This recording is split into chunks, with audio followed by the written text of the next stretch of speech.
Ham Sri Guru Sri Yatha Padakamalam Sri Gurum Vaishnavamscha Sri Rupam Sagrajatam Sahagana Raganatam Tam Sajivam Sa Advaitam Sa Avadutam Parijana Saitam Krishna Chaitanya Devam Sri Radha Krishna Padan Sahagana Lalita Shiva Shaka Anvitamscha Hey Krishna Karuna Sindhu Dinabandhu Jagatpate Gopisha Gopika Kanta Radha Kanta Namostute Tapta Kanchana Gaurangi Radhe Brindavanishwari Brishabhanu Sutudevi Pranamami Hari Priye Vanchakalpataribhascha Kripasindavevacha Patitanam Pavanibhyo Vaishnavebhyo Namo Namaha Jai Shri Krishna Chaitanya Prabhu Nityananda Shri Advaita Shri Gadadhar Shivasari Gaura Bhaktavinda Hare Krishna Krishna Krishna Hare Hare Hare Rama Rama Rama Hare Hare Hare Krishna. The power of the Hare Krishna Maha Mantra can never be underestimated. We were having a program just the other day, and prior to the program, I was feeling at level 1 on the level of 100 of divine consciousness, or just even consciousness.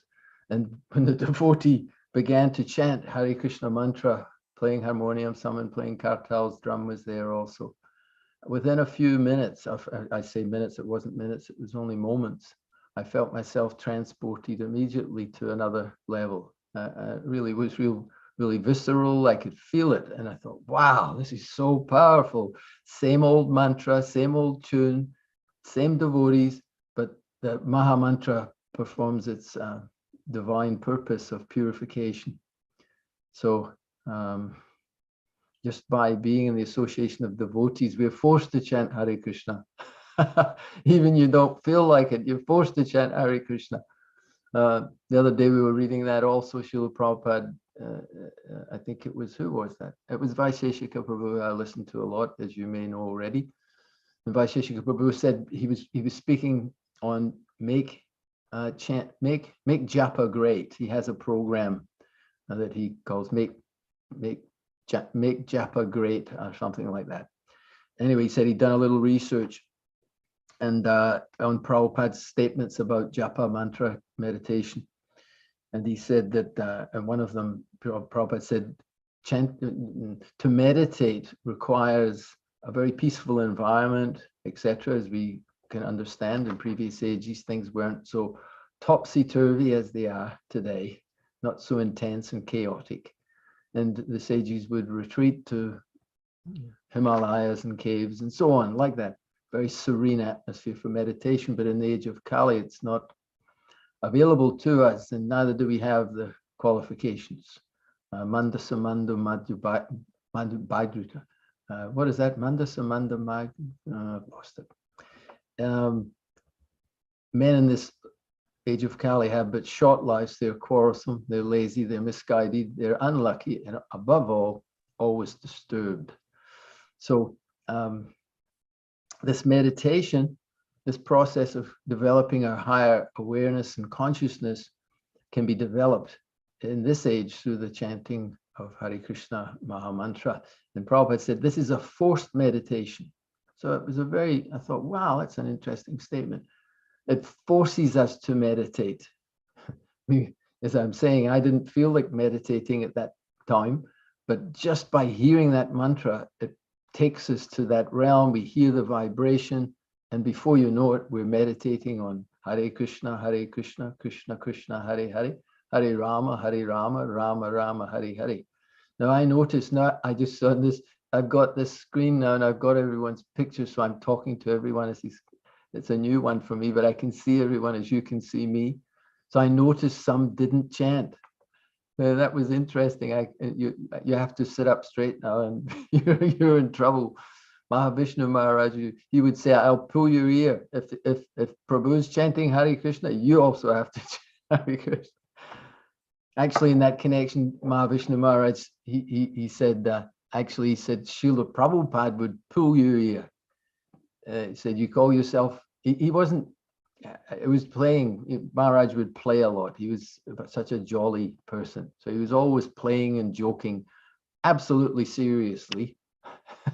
He didn't say things superficially, but he was in a very jolly mood. And he said, you know, we can call ourselves, oh, I come from India, I know all the Shastra, etc. Or I've been a devotee for 20, 30, 50, whatever number of years.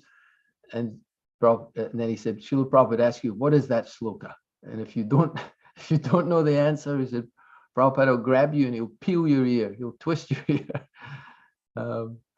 So in this way, forced meditation, because we need it. We are manda samanda matayo mandu bhagya upadrita. We have all those disqualifications.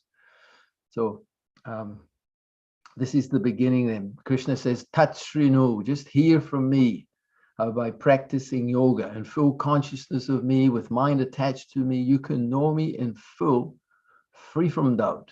Tat Shrinu, just hear, just through this process of hearing, everything can become purified. So the subject for today is learning fearlessness from the Bhagavad Gita.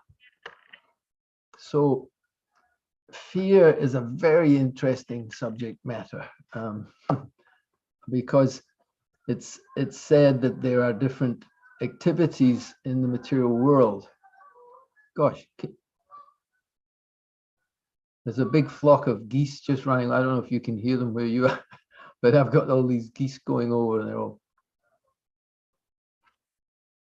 they're fading away now. So in the material existence, there are four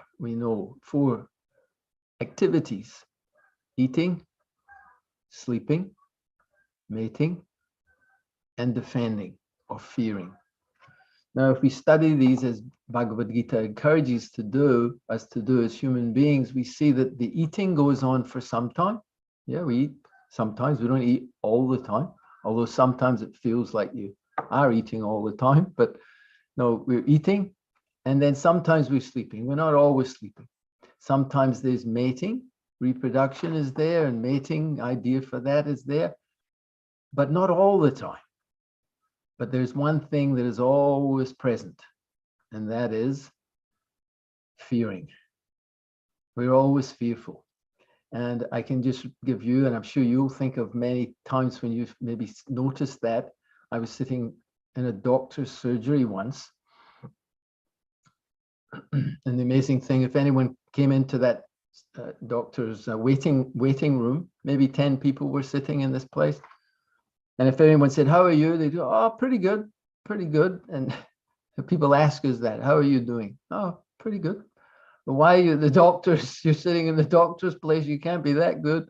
And anyway, we're sitting there, and all of a sudden, the door to that room slammed. The wind must have caught it, and it slammed. And immediately I felt myself. And I noticed most people were very fearful. It's like, wow, where did that come from? And you just realize how we are always fearful. You see the birds, they're always jumping around. We say, oh, the birds, they're free as a bird. But if we study a little more, we will not come to the conclusion that birds are fearless, that they're free from fear. They're always fearful. Where is the cat? Where is the cat? There's always danger. That's why their heads are always going this way and that way. So this is what our biggest challenge is, to become free from fear. Lord Brahma, when he was encouraged by the Supreme Lord Vishnu to recreate, was very unhappy about that duty that he had to perform. That was his duty. He had to create illusions that would place the living entity in a condition where he or she was able to engage in the material atmosphere. So the living entity in his pure spiritual constitutional position can't interact with matter. It doesn't work. It's incompatible. It's like trying to mix water and oil. It doesn't happen. So in order for the living entity to interact in the material atmosphere, Lord Brahma had to create different illusions. And the first illusion that he created was the false concept of the body. And along with that, the fear of death. Because as soon as the body is created, it is of a different dimension, a different quality, a different energy than the spiritual. That is the, Krishna says, apariyam itastvamyam. This earth, water, fire, air, and ether, mind, intelligence, and ego, they are my separated material energies. So and that's another whole story, but Lord Brahma was very unhappy because why? Because he's a great devotee of the Lord and he didn't want to see the living entities in this condition, but the Lord assured him, don't worry, that has to be done. That is the universal plan for the creation. You have to perform that duty. And also you'll be able to introduce processes for the living entity to come out when he or she desires to come out of this illusion. So pacified in that way, Lord Brahma continued. So this fear is there for the living entity. And let's go to the Bhagavad Gita actually and get a few things from Bhagavad Gita. I'm just trying to think where to take that up. I've made a few notes here and I was thinking how to best utilize those.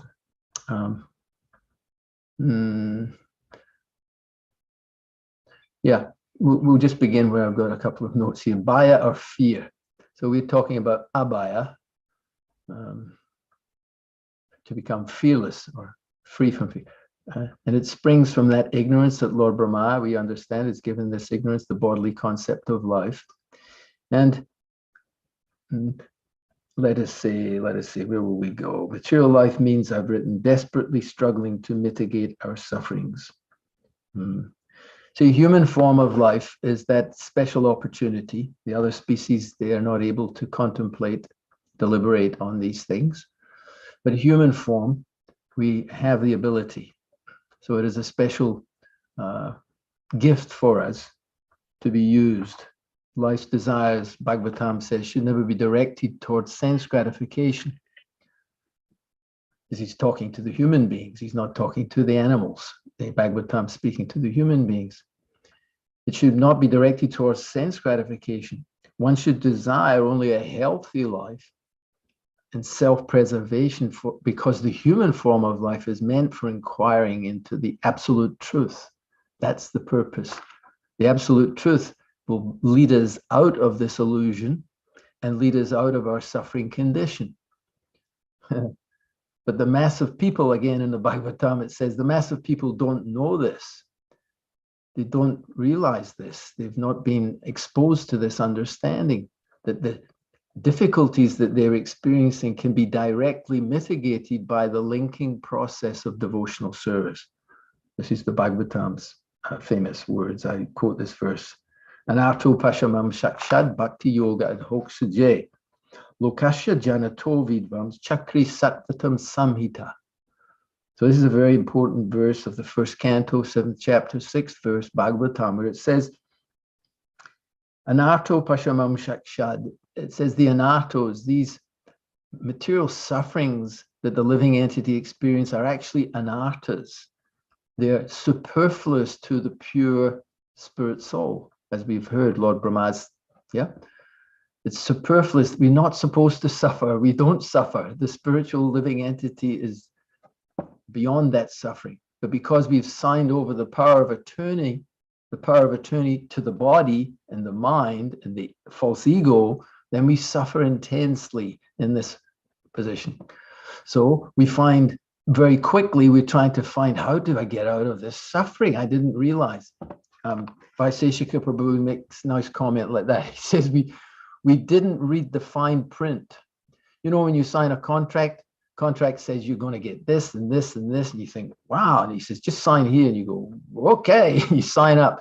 But you forgot to read the fine print. So the fine print on signing up for the material world, it says, come to the material world satisfy all your desires. You will be the center of everything. We'll arrange it so that you can be whatever you want to be in the material world, etc., etc. But you won't, the fine print says you won't be really happy there. You won't really be able to be satisfied. It's not really where you want to go, but it's there if you really have to. But we didn't read that. And we didn't read the other 62 pages of fine print that says you have to go through 8,400,000 species of life, and you go, and it goes on and on. Until you get down into the Kali Yuga. Wow. Yes, we've heard all this. Yes, we've heard that there's Satya Yuga, Treta Yuga, Dwapara Yuga, and finally Kali Yuga. And this Yuga, it said that even the pauper is proud of his penny. We're so filled with disqualification, but Maya Shakti is so strong that she thinks, oh, I'm very educated, I have a good degree, I have a good job, I have a nice wife, few children, everything's good, like that. Yeah, so this human form of life then is meant to put an end to this.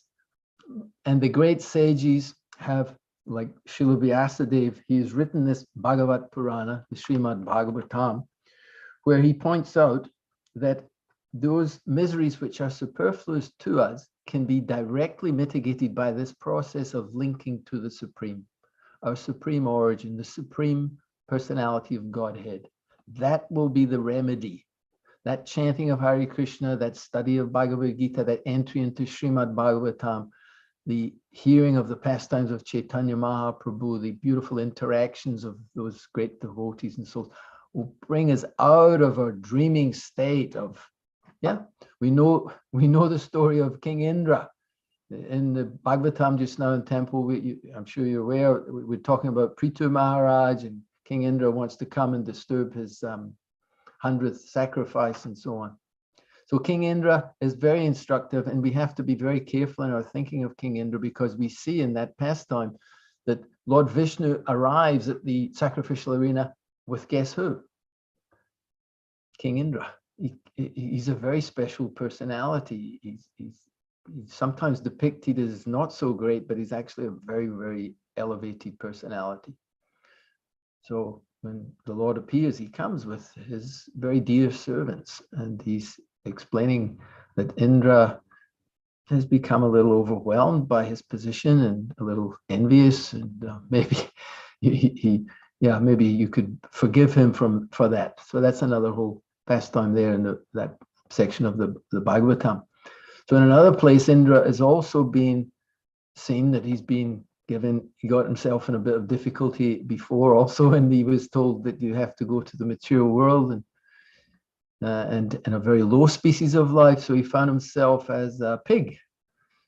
And after some time, a great sage came and said, now your time is finished here, Indra, time to go back to heaven. I'm sure you've learned a lesson.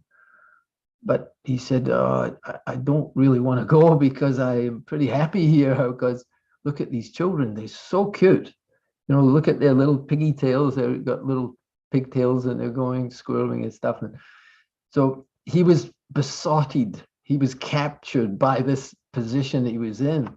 And that's the power of Maya. You see if you go to the country, you see the animals, they're attracted by the sex impulse, and one animal's looking at the other animal and thinking, wow, look at her, she's so, oh, look at those hips and look at those body parts. And as a human being, if you're looking and thinking, are you for real? But in the human species, we're attracted in a similar way. We think, wow, look at the strong arms of that guy. Look, he's so strong and handsome. And oh, he could, a woman's thinking, maybe, I don't know, please forgive me if I've said the wrong thing, but the woman's kind of thinking like, he can protect me, he could look after me, I can trust that fellow. Oh boy. So Indra was captivated, so much so, and it's the same in all species. That's why sometimes we say, oh, but human sexual interaction is very special. We think it's different. It's not like animals. Come on.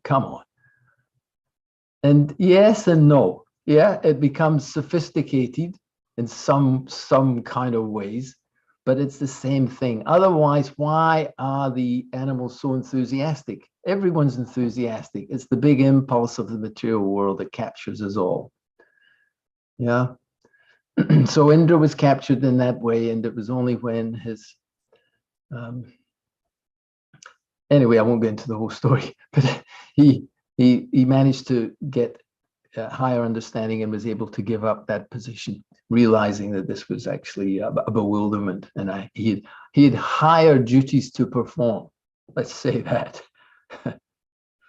So this fear captivates us all, and in the Bhagavad Gita, there's a nice verse. This is discussed many places, where Krishna says that this Trigunya Vishaya Veda Nistrigunya Bhavarjuna Nirdvanva Mohanir Nirdvanva Nitya Satvashto Niryoga Shema Atmavan. He says the Vedas mainly deal with the subject of the three modes of material nature. Rise above these modes, O Arjuna. Be transcendental to all of them. Be free from all dualities and from all anxieties for gain and safety. And how do you do that? The last words Krishna says, and be established in the self. Very, very powerful verse of Bhagavad Gita. If we can become established in the self, then we will become transcendental to all of the dualities which arise from desire or from anxieties for gain. If I gain something, I won't be so fearful. If I have a bigger bank balance, bigger house, bigger family, bigger whatever it is, then I won't be so fearful. I'll have assets. Oh boy. Mahavishnu Maharaj just sprung into my head there. In Dubai, he was preaching, and he said,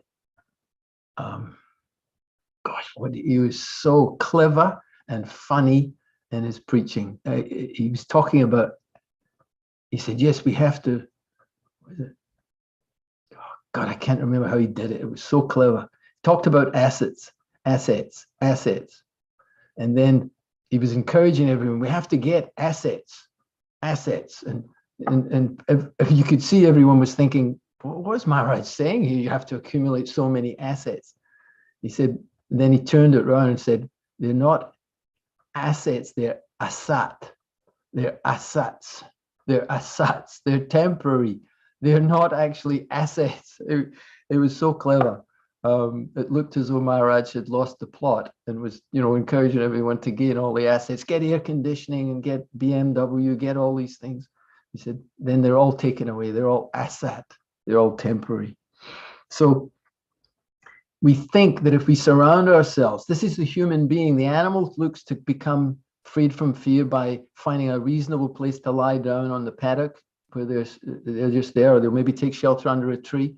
Human being spends their whole life trying to get different assets to protect us from the fear of birth and death and old age and disease. We surround ourselves. And Bhagavatam also says they are fallible soldiers. They're fallible. We think these things can protect us, but ultimately they can't. So Krishna is saying, if you actually want to become freed from all these anxieties for gain and safety, become established in the self. And when we become established in the self, we will no longer be fearful. And guess what? We have to keep coming back to it. As I'm speaking about this, you're hearing and hopefully getting something from it, and I'm getting something from it, because we have to hear this message all the time. Nityam Bhagavata Sevaya. Nityam means all the time. Because if we're not hearing this subject in the million different ways it can be put together, we're hearing something else.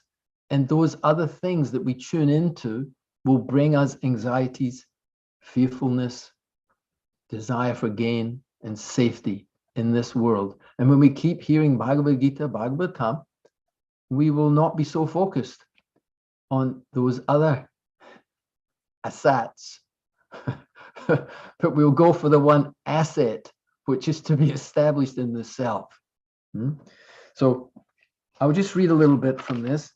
Purport Srila Prabhupada. All material activities involve actions and reactions in the three modes of material nature.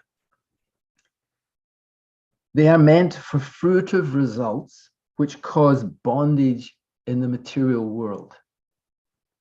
The Vedas deal mostly with fruitive activities to gradually elevate the general public from the field of sense gratification to the position, to a position on the transcendental plane.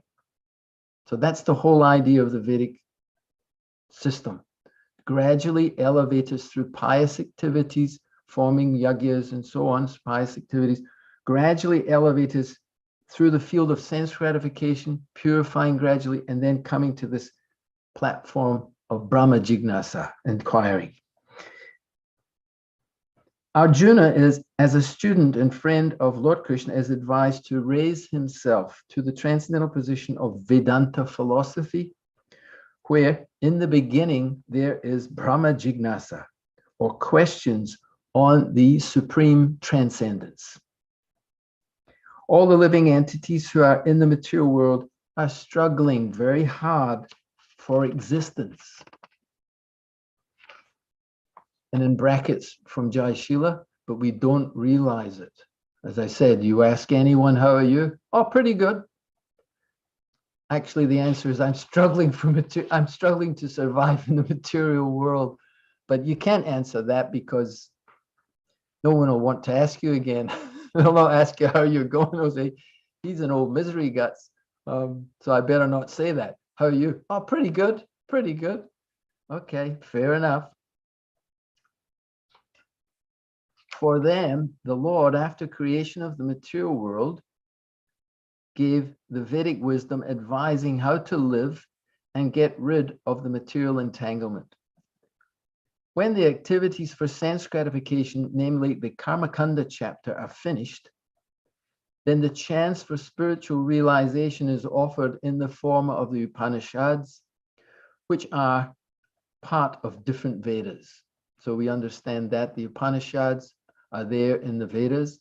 They are Upanishadic verses contained in the different Vedas, and the great sages have extracted those specific verses that give us a hint, an idea that beyond this three modes of material nature, fruitive activities, karma kanda, there is a higher purpose to all of this. So that is the beginning where the Vedas take us through the Upanishadic verses to introduce, oh, there's something more than this up to the heavenly kingdoms and higher material life.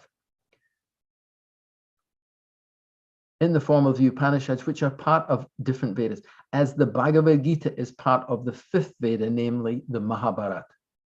The Upanishads mark the beginning of transcendental life. As long as the material body exists, there are actions and reactions in the material modes of nature. One has to learn tolerance in the face of dualities, such as happiness and distress, or cold and warmth. And by tolerating such dualities, become free from anxieties regarding gain and loss. Now this, I'll finish this. It's just one more line. It reminds me of something Prabhupada said in Vrindavan. This transcendental position is achieved in full Krishna consciousness when one is fully dependent on the goodwill of Krishna. So in Vrindavan Dham, Srila Prabhupada was speaking in 1971 or 72, but I think it was 71. I quoted this the other day, that he said, everyone in this world is struggling to gain something that he does not possess. And he's lamenting for something he has lost. But when he himself realizes that I have nothing to gain, there is nothing to gain, and there's nothing to lose, I have nothing to do with this material world. That is called Brahma Bhuta. That is the Brahman platform. So this is what we've been invited to embrace as our life's direction. We can refuse to embrace it. We can think, no, this is too much. Brahma Bhuta? Wow. na soshati, na kanshati, no hankering, no lamenting, equally disposed to all living entities. That's too much. Or you can embrace it. And if we can embrace it, we enter into the position of, we transfer ourselves from the category of Duratma to Mahatma, isn't it? The cripple-minded person is absorbed in this dukkhalayam, this temporary asashvatam. And we're thinking and hoping against hope that we will, the Bhagavatam explains we are very heroic. Yes, the living entity is so heroic. A hero goes up against insurmountable odds. That's what we call a hero. The hero in a war, a battle or something. He fought against 100 men and he fought valiantly. So you go up against insurmountable odds. So the Bhagavatam says the living entities are all very heroic in their attempts to overcome Maya, the material nature, but they're all dead heroes. No one wins the fight against Janma Mritya Jara Vyadi. So better we embrace this idea, and it makes a lot more sense. You know, the idea of becoming satisfied through sense gratification is a little bit like saying, keep banging your head against this brick wall. It hurts every time you do it, but have faith that eventually it'll stop hurting and you'll really have a good time. Anybody want to sign up for that? No. But we see it. We see it. Everyone, whether you're a multi-billionaire. I was listening to someone yesterday in a podcast type thing. They were saying, I was so miserable. I had multi-billion-dollar businesses all over the world. I had airplanes, cars, I had everything. But and he explained, I was seriously, I was faced with wanting to commit suicide. I was so unhappy. I had a penthouse. It was in Manhattan in New York City, like that. Pashyati na pashyati. We see our condition in this material existence, but we don't see it. It's so powerful. So if we can come to this platform understanding, and again, we have to hear it again and again and again and again. And we have to take the association of those people who are taking up this path. And the good news is it's the real good news is it sounds as though I'm talking about, yes, when you go back to Godhead, it will all be good. And when you finally become fully Krishna conscious, everything will be good. In the meantime, you have to miss out on all the sense gratification in life. It can be heard that way. But no, Krishna wants us to be happy always. And the Vedic literatures give us all the direction how to become happy in the next life and in this life. It says you should eat these foods in the mode, the sattva gun foods. They will bring you health and vitality. They will not cause disease. Don't engage in vikarmic activities. If you must engage in activities, make them pious. So the Vedas and Krishna through the Vedas is guiding us in every sphere of our life. But we are bewildered by the Western world, and now it's the Eastern world. We're bewildered by consumerism. I watched another documentary on that recently, very powerful. The consumerism just is absolutely out of control. And the person said, we used to consume things. You used to consume things that you had to consume. That was consumerism. You had to consume some bread and chapati and dal, and you had to consume. Yeah, that's natural. You're a consumer like everyone else. But then somewhere along the line, somebody introduced some things that really you didn't need to consume. But if you consume what I've produced, then I'll make a lot of money. And that's the beginning of it. And it goes, you fast forward about 300 or 400 or 500 years of consumerism stuff. And we are where we are today. And it's such a lamentable condition. It's really not good. And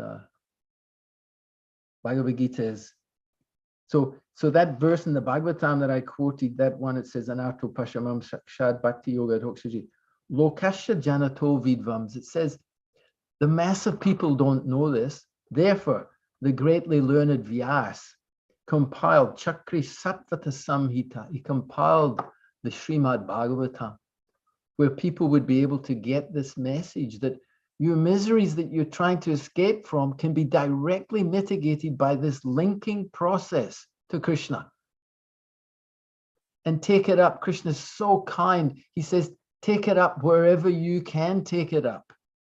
If you can fully absorb yourself in me 24 hours a day, then do that. If you can't take up the process from the process of Vaidhi Bhakti, perform the activities, gradually purify. If you can't do that, do this. Use your intelligence, use your wealth. If you do something, he said, if you make a start somewhere, help an old lady across the road, for goodness sakes. Do something good. Start there. So Krishna is so kind. He doesn't ask you just to help old ladies or old men across the road. That's not where it stops. That's the beginning. Do something good. Stop doing the bad stuff. Because the bad stuff is hurting you. It's keeping you here in this world. Nunam pramata kurate vikarma. Bhagavatam says that this, when a person considers sense gratification to be the goal of life, he certainly becomes mad after materialistic living and engages in all kinds of sinful activities, being bewildered by this Maya Shakti. He doesn't realize that the suffering he's experiencing now is due to our past sinful activities, and that engaging in the same way will just perpetuate the suffering on and on. And he doesn't realize that the body he has is special. You have a human form of life. Just like if I lend you the latest camera or video system or whatever the item may be, and you don't use it, or if you use it, you abuse it, you don't use it properly, I'll not be inclined to give you something else, isn't it? Yeah. So if you don't use it. So the human form is like that. It's a special gift of the Lord through his system for self-purification and upliftment and coming back home, back to Godhead. If we don't utilize it properly, the person who's given us it will take it away. They'll say, look, you don't really want this. You want something else. And you're given another body to not do so much damage, because the human being can do a lot of damage as we go around this world and the chaos we create. So now I've just got to watch. I've got many things. Was it? Okay, so it's 6:45. I've only gone through a few of the notes that I had here, but we'll see in Bhagavad Gita 2:40. Let me see. A little advancement on this path, talking about fear. 2:40 Bhagavad Gita. A little advancement on this path, that is to become free from all sinful reactions, can protect you from the greatest fear. And I've already explained that it's the human form of life. If we lose that, that is our opportunity to become fearless. If we go down to lower species, we will become very fearful. Yeah, that means we're always afraid. If you see the animals, they're always afraid. Even the ones that are protected by human beings, as they should be, they're afraid because there's no real protection going on for the animals in the Western, in the modern world. So we don't want to lose that. And we've done, okay, we've covered a few things. Shad. Okay. So, yep, we can finish off by saying that we know the famous verse at the end of Bhagavad Gita. Sarva dharmam parityagya mamikam saranam raja. Aham tvam sarvi papipyo moksha yasyami masuchaha. Abandon all kinds of dharma and surrender unto me. I will deliver you from all sinful actions. Do not fear. So this is not just some idle, what would you say, promise or supplication to us all. But Krishna has the credentials. If we check Krishna, Yeah. Arjuna said, you are the supreme Brahman, the ultimate, the absolute truth, the eternal divine person. All the great sages such as Asita, Davala, and Vyas declare this of you, and now you are proclaiming it to me. All the credentials are there for Krishna. Aham sarvasya prabhavo mata sarvam pravartite. I am the source of all spiritual and material worlds. Everything emanates from me, by the way, if you're interested to know. The wise engage in my devotional service and worship me with all their hearts. They withdraw their hearts from pop stars and pop singers and from this and from that. They withdraw their hearts and they worship me with all their hearts. And I, dwelling within their hearts, destroy with the shining lamp of knowledge the darkness born of ignorance. So Krishna, he pours his heart out. He does everything to help convince us. The great acharyas on behalf of Krishna. Krishna says, hey, I've come and I've performed my different activities. Now the Bhagavatam has arisen just after the departure of the Lord to his own abode, accompanied by religion, knowledge, etc. And now it will give light to the people of this dark age of Kali. So Krishna is always there, and then he sends all the acharyas, isn't it? But it's such a wonderful family that we belong to. So I will not say much more other than to say maybe we have, it's really nice to be able to see so many devotees. It's nice.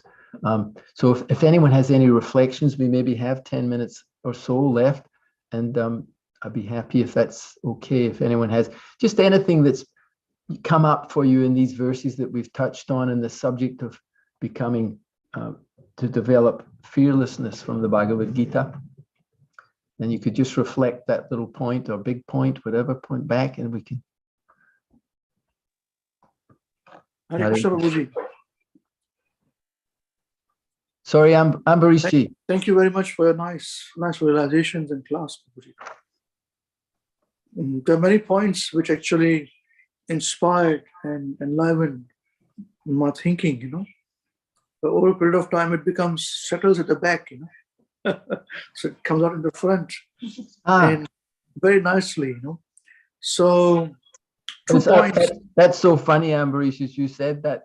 It's such a good sort of thing to play with, because as you said, there's 2 ways I'm getting you wanting to go onto the positive side of something you heard. And it was great how you said that, because often that's what happens. We get in live, we hear something and we think, and then as you said, then it kind of settles to the back. We put it in that pile of stuff and think, okay, and carry on. But thank you. Please continue, Anne-Marie.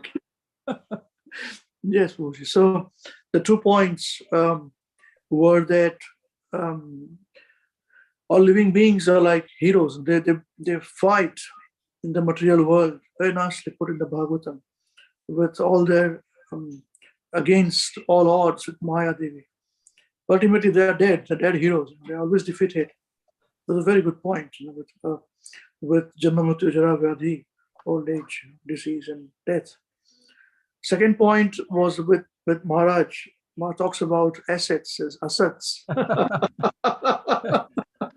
It's well worth listening if you can find that lecture. It was in Dubai. I can't remember. It was such a good lecture, so funny and so deep. It was really. Let me find out. Yes, we watched the class of Maharaj as well. We listen in these programs. So let me try and dig out if I can find that lecture. Send it to me if you can find it. I'd be happy to hear it again. Yeah, okay. I'll let you know as well. So yes, these 2 points, along with so many other points, it stood out and it brought out in a very different way the same message. So it's a bit deeper meaning, you know. So thank you, Prabhu. Good man, Ambarish. Yeah, thanks for sharing those points and bringing them up. We got a chance to relish them again by you bringing them up. Thank you. Yeah, and if others would like to share their realizations, it'd be very nice, you know, all of you. Hare Krishna. Hare Krishna.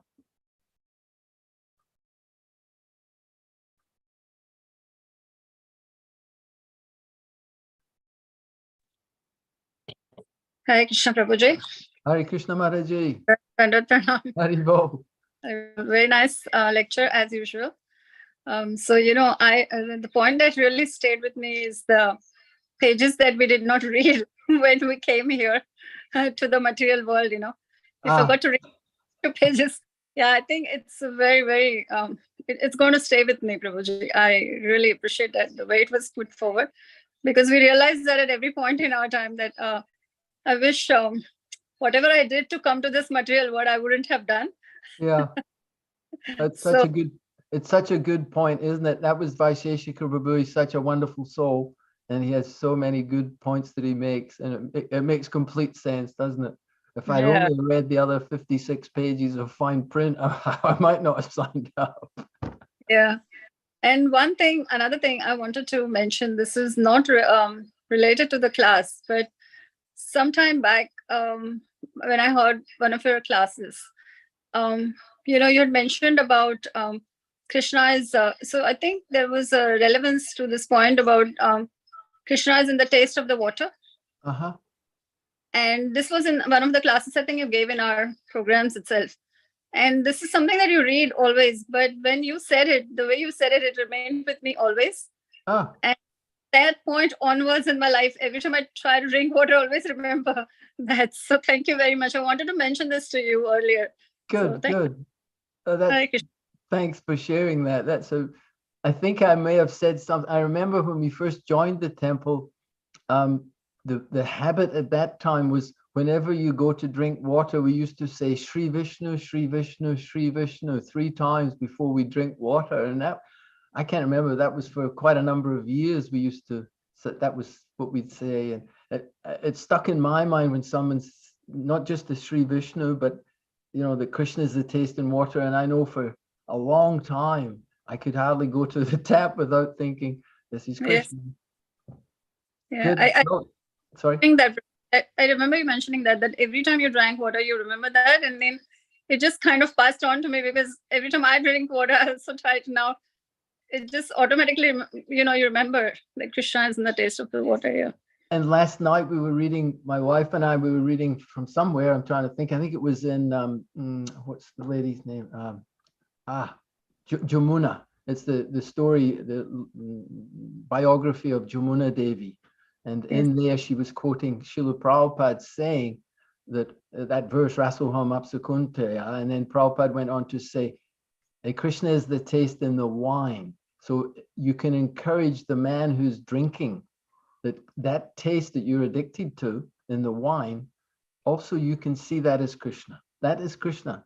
And in that way, so that Krishna lowers the rope down as low as possible to help us. It's nice. And then Mahavishnu Swami, he was very prolific in this area. He would say, rasa doesn't just mean apsu or the water. He says it's that rasa is there in everything. So every mango that you eat, that's Krishna. The taste, the grapes, the broccolis, the carrots, the beans, everything, that ras, that's Krishna. So there you go. You're in real trouble now, because when you go to the water, you got to think of Krishna. Whenever you eat anything, you got to think of Krishna. You look at the sun, you look at the moon. Hare Bol. We just Hare Krishna. Hare Krishna. Hare Bol. Yes, Ambarish. Somebody else got a final thing? Any point that stuck from the verses that we read? Just some takeaway that you have.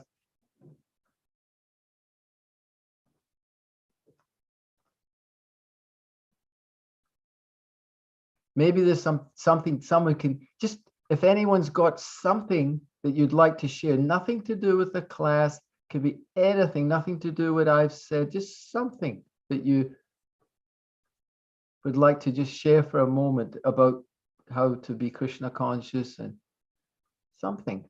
I would be absolutely happy to hear it. Partha Prabhu?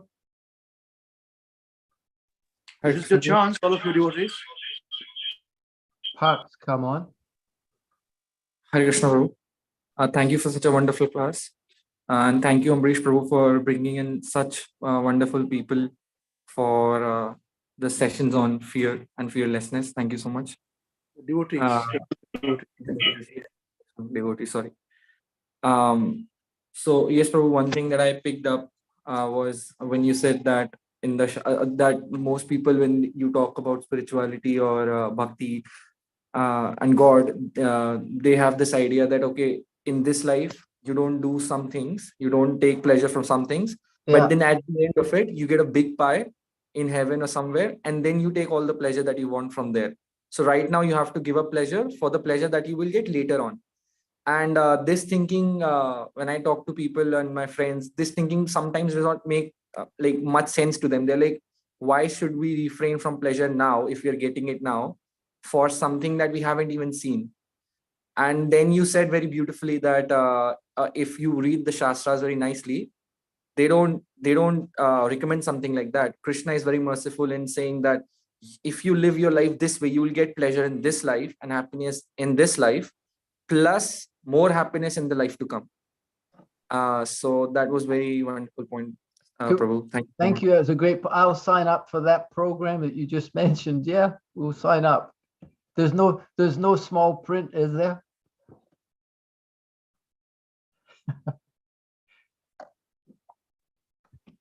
Hare Krishna. Hare Krishna, Jai Srila Prabhu. Thank you, Prabhu.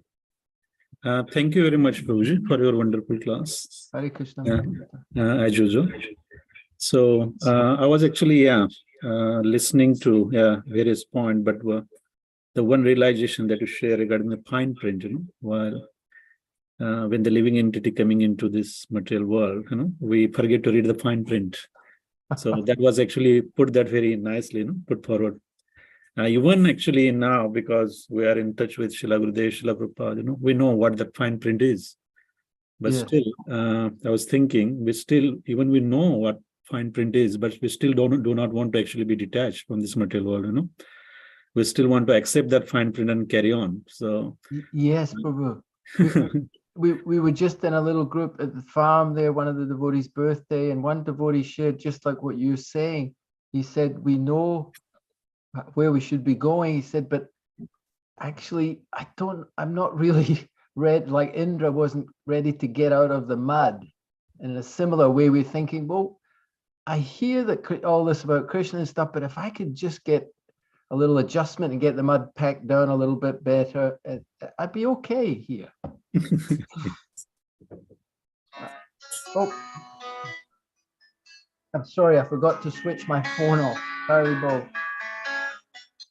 I'll just say that was, sorry, my fault.